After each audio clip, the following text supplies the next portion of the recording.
नमस्कार बच्चों। आज हम अपनी पाठ्यपुस्तक में संकलित एक कहानी पढ़ने जा रहे हैं, कंचा। ये कहानी टी पद्मनाभन ने लिखी है। इस कहानी में बच्चों छोटे बच्चों का मनोविज्ञान दर्शाया गया है। किस प्रकार से बच्चों को किसी चीज़ को पाने की लगन अगर मन में होती है तो कितना वो खो जाते हैं, किस तरह की कल्पनाएं करते हैं और किस तरह से वो फिर अपनी उस इच्छा को पूरी करने की कोशिश करते हैं। तो आइए शुरू करते हैं। वह नीम के पेड़ों की घनी छांव से होता हुआ सियार की कहानी का मजा लेता आ रहा था। हिलते डुलते उसका बस्ता दोनों तरफ झूमता खनकता था। स्लेट कभी छोटी शीशी से टकराती तो कभी पेंसिल से। ये वे सब उस बस्ते के अंदर टकरा रहे थे, मगर वह ना कुछ सुन रहा था ना कुछ देख रहा था। उसका पूरा ध्यान कहानी पर केंद्रित था। कैसी मज़ेदार कहानी कौवे और शियार की। सियार कौवे से बोला, प्यारे कौवे गाना गाओ ना, तुम्हारा गाना सुनने के लिए तरस रहा हूँ। कौवे ने गाने के लिए मुंह खोला तो रोटी का टुकड़ा जमीन पर गिर पड़ा। सियार उसे उठाकर 9-2-11 हो गया। वह जोर से हंसा। बुद्धू कौवा। 9-2-11 होना क्या होता है बच्चों, पता है आपको? 9-2-11 होना यानी भाग जाना। वह चलते चलते दुकान के सामने पहुंचा। वहां अलमारी में कांच के बड़े बड़े जार कतार में रखे थे। उनमें चॉकलेट, पिपरमेंट और बिस्किट थे। उसकी नज़र उनमें से किसी पर नहीं पड़ी। क्यों देखे?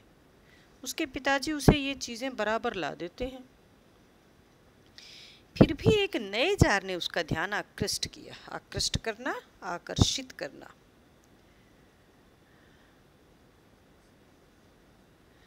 वह कंधे से लटकते बस्ते का फीता एक तरफ हटाकर उस जार के सामने खड़ा टुकुर टुकुर ताकता रहा। नया नया लाकर रखा गया है। उससे पहले उसने यह चीज़ यहाँ नहीं देखी है। पूरे जार में कंचे हैं, हरी लकीर वाले बढ़िया सफ़ेद गोल कंचे, बड़े आंवले जैसे। कितने खूबसूरत हैं। अब तक ये कहाँ थे? शायद दुकान के अंदर। अब दुकानदार ने दिखाने के लिए बाहर रखा होगा। उसके देखते देखते जार बड़ा होने लगा। वह आसमान सा बड़ा हो गया तो वह भी उसके भीतर आ गया। वहाँ और कोई लड़का तो था नहीं, फिर भी उसे वही पसंद था। छोटी बहन के हमेशा के लिए चले जाने के बाद वह अकेले ही खेलता था। वह कंचे चारों तरफ बिखेरता मज़े से में खेलता रहा। तभी एक आवाज़ आई, लड़के तो उस जार को नीचे गिरा देगा। वह चौंक उठा। जार अब छोटा बनता जा रहा था। छोटे जार में हरी लकीर वाले सफ़ेद गोल कंचे, छोटे आंवले जैसे। सिर्फ 2 जने वहां थे, वह और बूढ़ा दुकानदार। दुकानदार के चेहरे पर कुछ चिड़चिड़ाहट थी। मैंने कहा ना, जो चाहते हो मैं निकाल कर दूं। वह उदास हो खड़ा रहा, अलग खड़ा रहा। क्या कंचा चाहिए? दुकानदार ने जार का ढक्कन खोलना शुरू किया। उसने निषेध में सिर हिला दिया। निषेध यानी मना करना। तो फिर सवाल खूब रहा, क्या उसे कंचा चाहिए? क्या चाहिए उसे खुद मालूम नहीं है। जो भी हो, उसने कंचे को छू कर देखा। जार को छूने पर कंचे का स्पर्श करने का एहसास हुआ। अगर वह चाहता तो कंचा ले सकता था। लिया होता तो? स्कूल की घंटी सुनकर वह बस्ता थामे हुए दौड़ पड़ा। देर से पहुंचने वाले लड़कों को पीछे बैठना पड़ता है। उस दिन वही सबके बाद पहुंचा था, इसलिए वह चुपचाप पीछे की बेंच पर बैठ गया। सब अपनी अपनी जगह है। रामन अगली बेंच पर है, वह रोज समय पर आता है। तीसरी बेंच के आखिर में मल्लिका के बाद अम्मू बैठी है। जॉर्ज दिखाई नहीं पड़ता। लड़कों के बीच जॉर्ज ही सबसे अच्छा कंचे का खिलाड़ी है। कितना भी बड़ा लड़का उसके साथ खेले, जॉर्ज से मात खाएगा। हारने पर यूं ही विदा नहीं हो सकता। हारे हुए को अपनी बंद मुट्ठी जमीन पर रखनी होगी, तब जॉर्ज कंचा चलाकर बंद मुट्ठी के जोड़ों की हड्डी तोड़ेगा।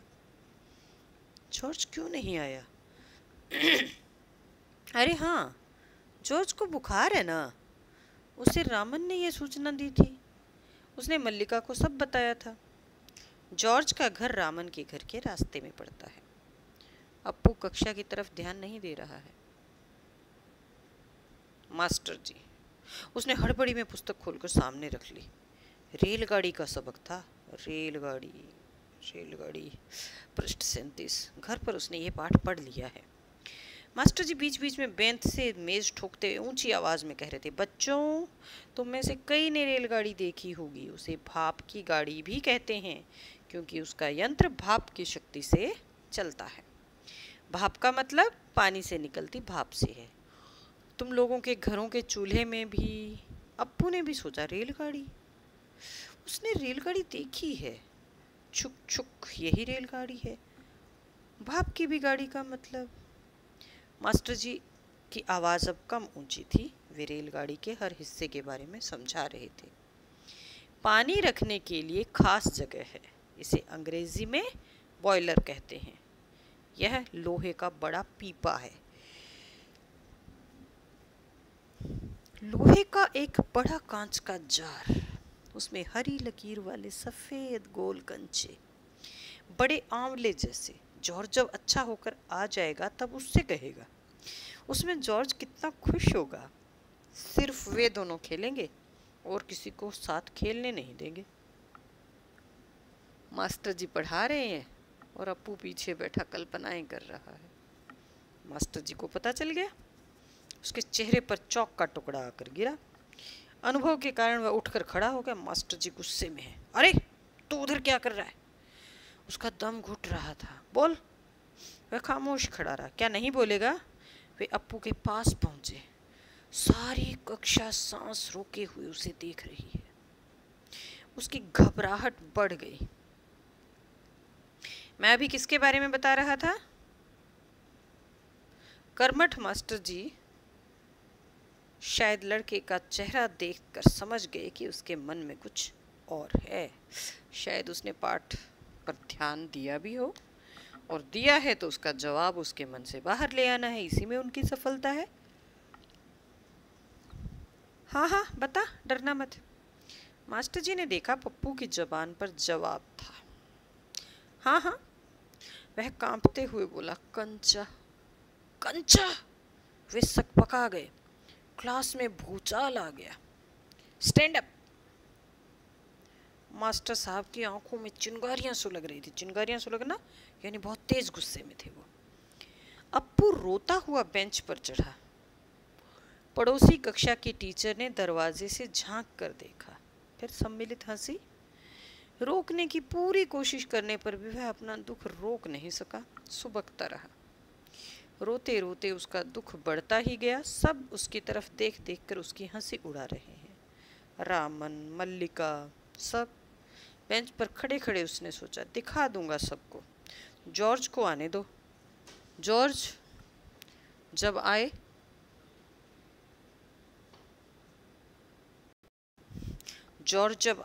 जॉर्ज के आने पर वह कंचे खरीदेगा और इनमें से किसी को वह खेलने नहीं बुलाएगा। कंचे को देखिए, ललचाएंगे। इतना खूबसूरत कंचा है। हरी लकीर वाले सफेद गोल कंचे, बड़े आंवले जैसे। तब शक हुआ, कंचा मिले कैसे? क्या मांगने पर दुकानदार देगा? जॉर्ज को साथ लेकर पूछे तो? नहीं दे तो? हाँ, किसी को शक हो तो पूछ लो। मास्टर जी ने उस घंटे का सबक समाप्त किया। क्या किसी को कोई शक नहीं? अप्पू की शंका अभी दूर नहीं हुई थी। वह सोच रहा था, क्या जॉर्ज को साथ ले चलने पर दुकानदार कंचा नहीं देगा? अगर खरीदना ही पड़े तो कितने पैसे लगेंगे? रामन ने मास्टर जी से सवाल किया और उसे सवाल का जवाब मिला। अम्मिणी ने शंका का समाधान कराया। कई छात्रों ने यह दोहराया। अप्पू क्या सोच रहे हो? मास्टर जी ने पूछा। पूछ लो ना, शंका क्या है? शंका जरूर है। क्या जॉर्ज को साथ ले चलने पर दुकानदार कंचे देगा? नहीं तो कितने पैसे लगेंगे? क्या 5 पैसे में मिलेगा? 10 पैसे में? क्या सोच रहे हो? पैसे? क्या कितने पैसे चाहिए, किसके लिए? वह कुछ नहीं बोला। हरी लकीर वाले सफ़ेद गोल कंचे उसके सामने से फिसलते गए। मास्टर जी ने पूछा, क्या रेलगाड़ी के लिए? उसने सिर हिलाया। बेवकूफ़, रेलगाड़ी को पैसे से नहीं खरीद सकते, और अगर मिले तो उसे लेकर क्या करेगा? वह खेलेगा, जॉर्ज के साथ खेलेगा। रेलगाड़ी नहीं, कंचा। चपरासी एक नोटिस लाया। मास्टर जी ने कहा, जो फीस लाए हैं वे ऑफिस में जाकर जमा कर दें। बहुत से छात्र गए। राजा ने जाते जाते अप्पू के पैर में चिकोटी काट ली। उसने पैर खींच लिया। उसे याद आया, उसे भी फीस जमा करनी है। पिताजी ने उसे 1.5 रुपया इसके लिए दिया है। उसने अपनी जेब टटोल कर देखा, 1 रुपये का नोट और 50 पैसे का सिक्का। वह बेंच से उतरा। किधर? मास्टर जी ने पूछा। उसके कंठ से खुशी के बुलबुले उठे। फीस देनी है। फीस मत देना, मास्टर ने कहा। वह झिझकता रहा। On the bench. वह बेंच पर चढ़कर रोने लगा। क्या भविष्य में कक्षा में ध्यान से पढ़ेगा? ध्यान दूंगा। वह दफ्तर गया। दफ्तर में बड़ी भीड़ थी। बच्चों, एक एक करके आओ, क्लर्क बाबू बता रहे हैं। पहले मैं आया हूँ।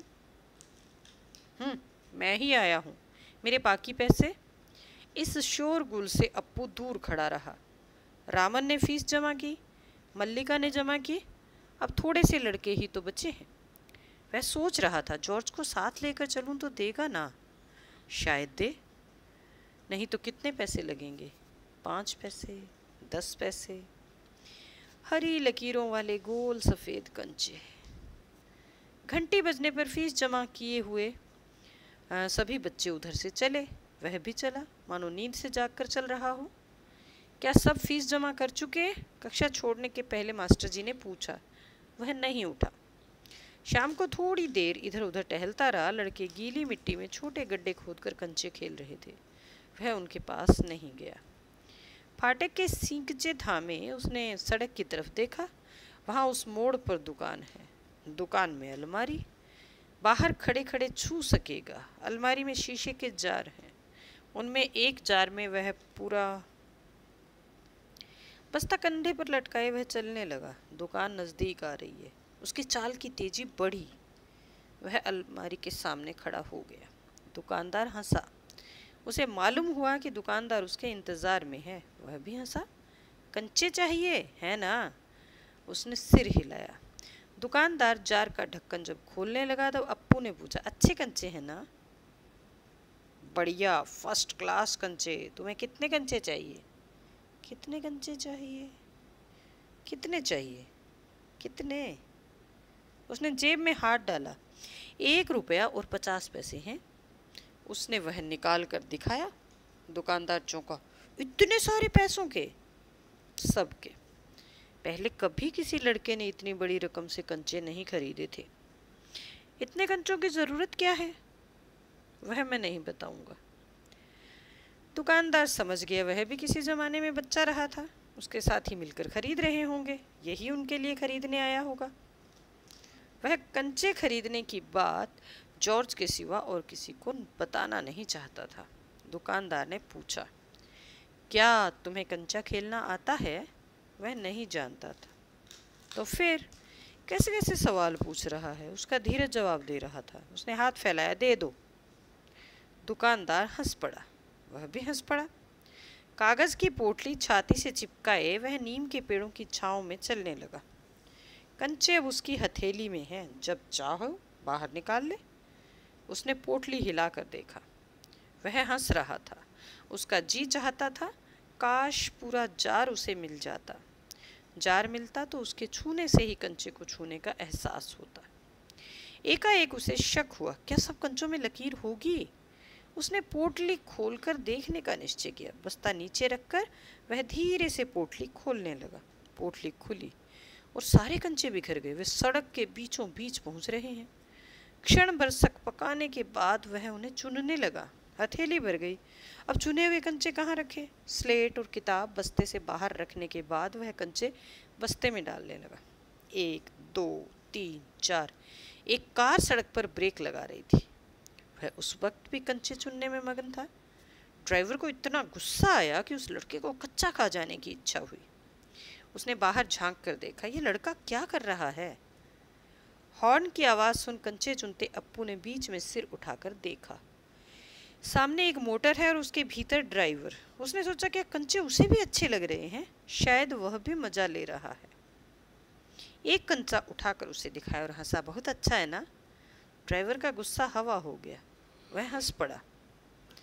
कंधा बस्ता कंधे पर लटकाए, स्लेट, किताब, शीशी, पेंसिल सब छाती से चिपकाए वह घर आया। उसकी माँ शाम की चाय तैयार कर उसकी राह देख रही थी। बरामदे की बेंच पर स्लेट व किताबें फेंक कर वह दौड़कर माँ के गले लग गया। उसके लौटने में देर होते देख माँ घबराई हुई थी। उसने बस्ता जोर से हिलाकर दिखाया। अरे ये क्या है? मैं नहीं बताऊंगा, वह बोला। मुझसे नहीं कहेगा?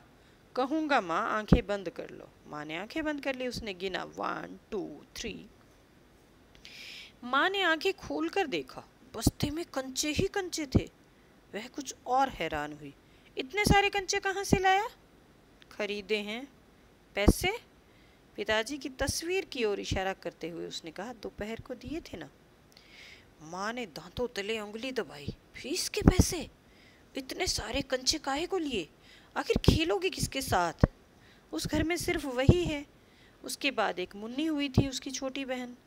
मगर माँ की पलकें भीग गईं। उसकी माँ रो रही है। अप्पू नहीं जानता कि माँ क्यों रो रही है। क्या कंचा खरीदने से? ऐसा तो नहीं हो सकता। तो फिर? उसकी आंखों के सामने दुकानदार और कार का ड्राइवर खड़े खड़े हंस रहे थे। वे सब पसंद करते हैं, सिर्फ माँ को कंचे क्यों पसंद नहीं आए? शायद कंचे अच्छे नहीं हैं।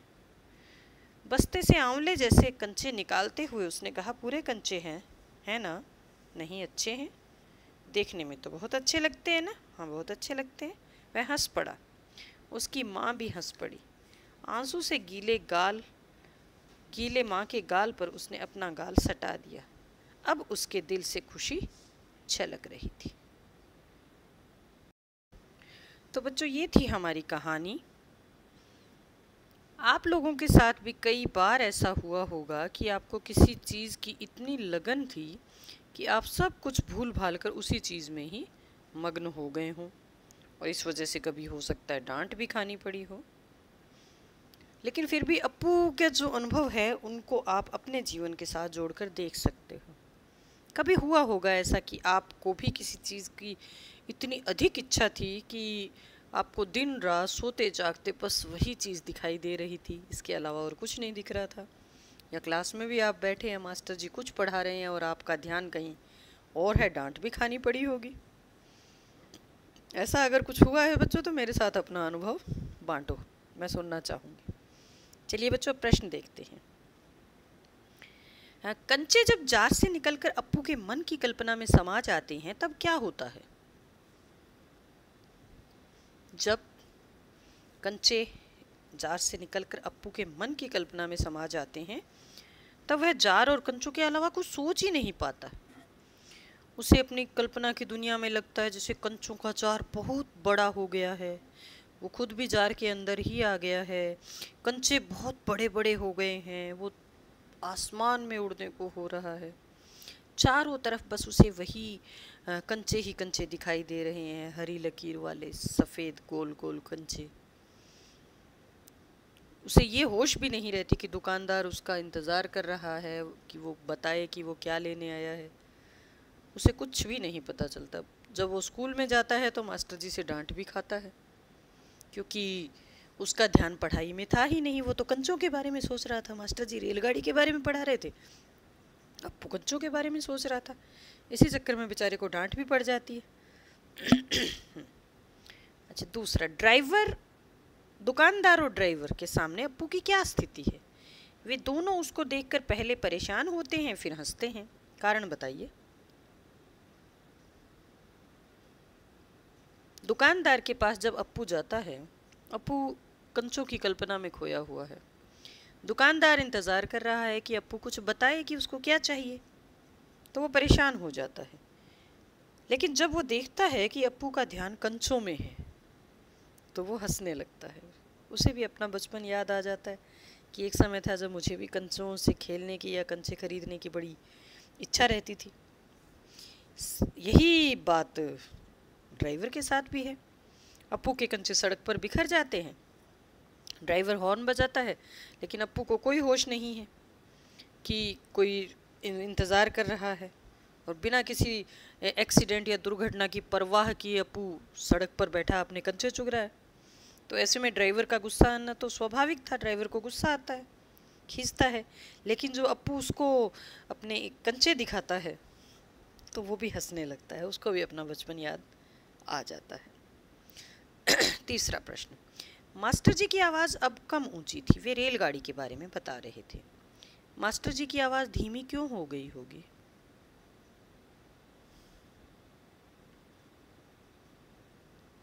दरअसल जब मास्टर जी पढ़ाना शुरू करते हैं तो उस समय बच्चों का ध्यान अपनी तरफ पूरी तरह से आकर्षित करने के लिए वो एक बार ज़ोर से बोलते हैं।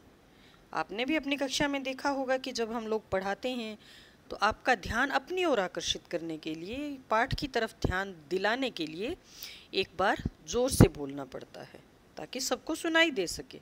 लेकिन जब बच्चे बिल्कुल शांत हो जाते हैं और ध्यान से किसी चीज़ को सुनने लगते हैं तो उसके साथ साथ मास्टर जी की आवाज़ भी धीमी हो जाती है, क्योंकि अब उन्हें ज़ोर से बोलने की ज़रूरत नहीं है, सब बच्चे उनको सुन रहे हैं।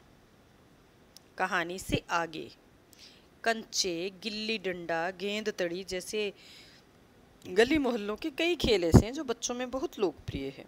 आपके इलाके में ऐसे कौन से खेल खेले जाते हैं, उनकी एक सूची बनाइए। ये तो आप ही बनाओगे, और किसी एक खेल को खेले जाने की विधि भी अपने शब्दों में लिखिए। तो बेटा ये आप जो भी खेल आपके यहाँ खेले जाते हैं उनमें से किसी एक खेल को खेलने का तरीका आपको बताना है।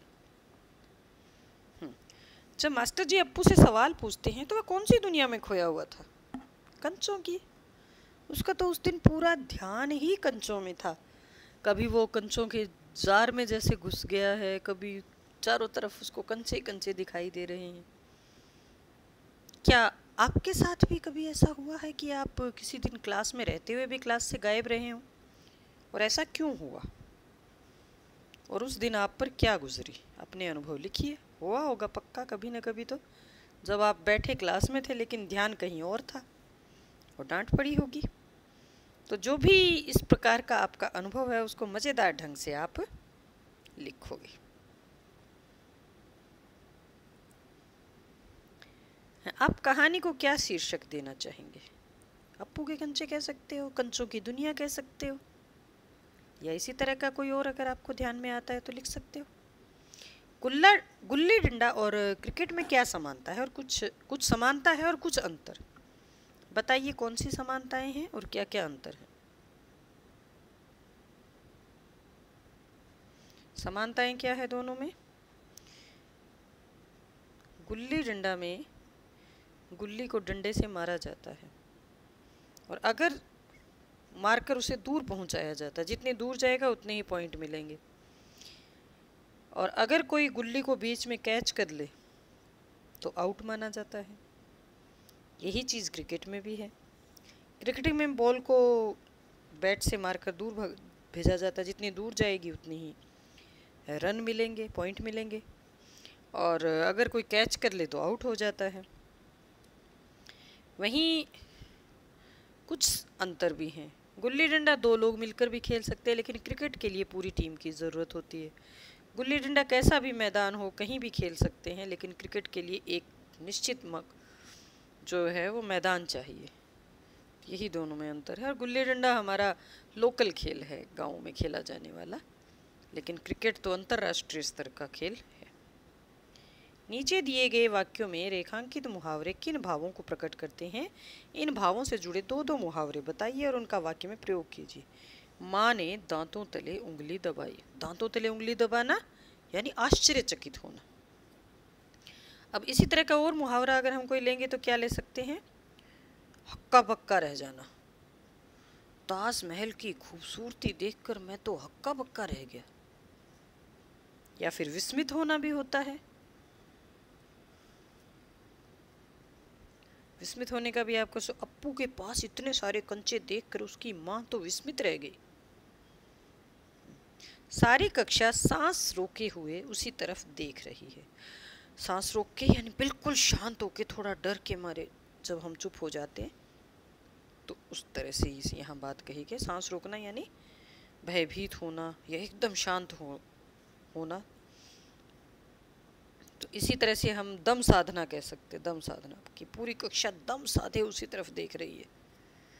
या एक और डरने के अर्थ में अगर करो तो प्राण सूख जाना हो सकता है कि शेर को देखकर मेरे तो प्राण सूख गए। विशेषण कभी कभी एक से अधिक शब्दों के भी होते हैं। नीचे लिखे वाक्यों में रेखांकित हिस्से क्रमशः रकम और कंचे के बारे में बताते हैं। पहले कभी किसी ने इतनी बड़ी रकम से कंचे नहीं खरीदे। बढ़िया सफेद गोल कंचे। इसी प्रकार के कुछ विशेषण नीचे दिए गए हैं, इनका वाक्य में प्रयोग कीजिए। ठंडी अंधेरी रात। सर्दियों की ठंडी अंधेरी रात में मैं अक्सर घूमने के लिए जाता हूँ। खट्टी मीठी गोलियाँ।